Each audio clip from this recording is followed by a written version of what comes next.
আমরা এসেছিলাম নবান্নে। আমরা যেহেতু পার্টি এডিশন ছিলাম, নবান্নে গিয়ে পরে আমরা আমাদের কপিটাকে সার্ভিস করতে এসেছিলাম। গতকালকে আপনারা দেখেছেন যে মাননীয় মুখ্যমন্ত্রী বলেছেন যে রায়ের কপি নাকি তারা পাননি। আমরা সেই রায়ের কপিটাকে সার্ভিস করতে এসেছিলাম।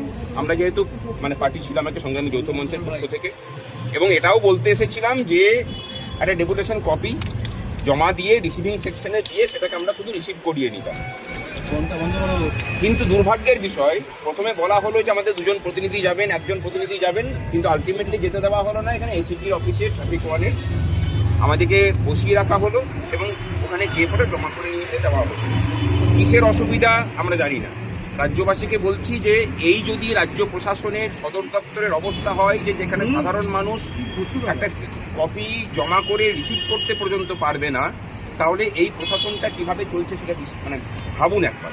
আর রাজ্য কর্মচারী সমাজ এবং পেনশনারদের বলছি যে যেভাবে এই রাজ্য প্রশাসন আমাদেরকে নিয়ে সন্ত্রস্ত হয়ে আছে, আপনারা দয়া করে রাস্তায় নামুন। রাস্তায় না নামলে পরে এই সরকার এই রায়কে ইমপ্লিমেন্ট করাতে আরও টালবাহানা করবে।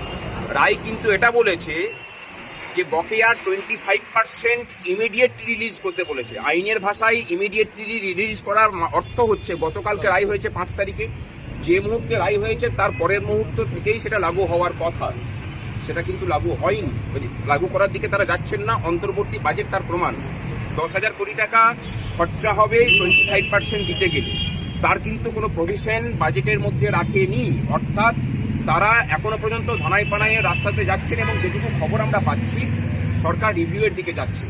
এই মুহূর্তে আমাদের কর্মচারী সমাজের দায়িত্ব এবং কর্তব্য যে রাস্তায় নেমে সরকারকে এই বার্তাটা দেওয়া যে তুমি অনেকবার অনেক কোর্ট করেছো, এই রায়ের কোনো রিভিউ তুমি করতে পারবে না।